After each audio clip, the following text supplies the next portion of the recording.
Hello, my name's Tim Walker. I'm the General Manager for Horizon Ag. We're very disappointed that we can't be in person with you here today.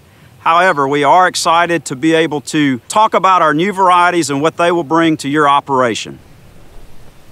So today, the first thing that I would like to do is highlight some of our Clearfield varieties.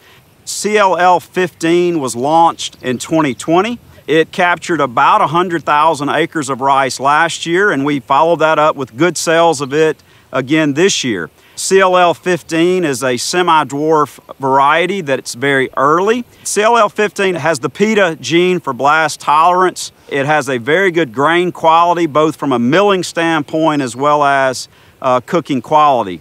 We brought CL15 because it had performed so well over multiple years in seed production as well as demonstration and university testing. It's just a variety that has produced very high yields but also been stable from South Louisiana all the way to the Boot Heel of Missouri.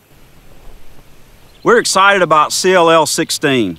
Actually, many of our farmers have called CL16 the complete package. CL16 couples extremely high yields that would rival any of the hybrids that are out there today.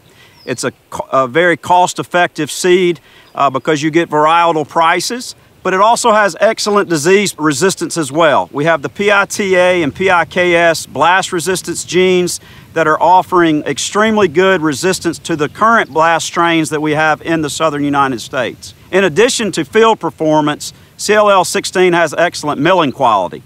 And when I'm talking about milling quality, I'm not just talking about whole and total milled rice. It has a good cooking quality, known for the southern U.S. long grain. And so we're excited about CL16 and hope that you will be too. Another use that we think that CL16 will have is that in our row rice system. Row rice has been tried over the course of 20+ years off and on, but it looks like it's here to stay. We know at Horizon Ag that we needed a product that would compete better on those row rice production systems. We had a little bit of observation with CL16 in 2020, and it certainly did very well there. We're following a lot more acres of CL16 in the row rice environment this year, and right now it looks outstanding. We're cautiously optimistic that it will finish strong and yield in those particular systems that are becoming more and more popular because of its user friendliness and the ability to rotate with other crops. So definitely excited about CL16. As we stand here outside of Jonesboro, very near the heart of the medium grain rice growing area, I'd like to tell you about CLM04. CLM04 is a variety also developed by the University of Arkansas that has performance that rivals Jupiter. Jupiter has been the medium grain variety of choice by Kellogg, and so it's been grown here in this area, not just for Kellogg, but for its high performance. CLM04, as I said, has very similar performance to Jupiter, but also allows growers that have grown Jupiter and other conventional varieties another alternative to weed control. CLM04, the performance, as I said, is excellent yields. We've had some preliminary tests with Kellogg, and those tests have gone very well.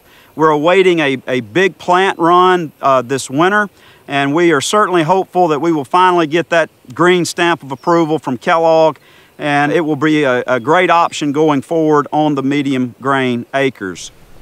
We're excited about the Provisionary System. Up until this point, the Provisionary System has primarily been placed on sort of emergency fields down in South Louisiana, South Arkansas, some pockets here in Northeast Arkansas where the weedy rice complex has gotten out of control and it has driven farmers to the Provisionary System.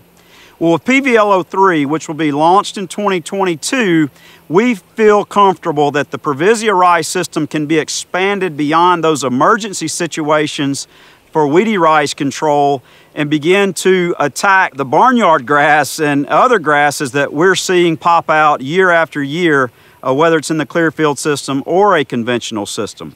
When you really look at it, with Clearfield and the Provisionary System and conventional and soybeans, we can rotate any of these systems in and out and never come back to the same system but maybe once every 3 to 4 years. The PVLO3 variety, just like with PVLO2, it's going to be an improvement. It's an improvement in yield over 01 as well as 02, but it also has a very, very much improved disease package. Blast is rearing its ugly head down in South Louisiana. Even as we speak, we're seeing some yields being compromised due to blast. But with the PETA gene and the PIKS gene that we have in PVLO3, we're going to be able to, provide good tolerance to the blast strains that we have present in the southern United States today. So we greatly encourage you to look at the Provisionary System because it is the standard for the ACC ACE technology. Again, with higher yields, the ability to control not just weedy rice, but these harder to control grasses at a very economical price, we're very excited about launching PVLO3 next year. Horizon Ag has long time been a partnership company. I want to give a shout out to our partners, both BASF, who has provided technology for the rice industry for the last 20 plus years, and then our university breeding partners like LSU, the University of Arkansas, and Mississippi State, who have developed varieties over the past 20 years that we've had the good fortune of marketing and bringing them to you so that you can utilize them in your farming operations. We greatly appreciate you giving us time to speak about our new products. We wish you the best in 2021 as harvest approaches.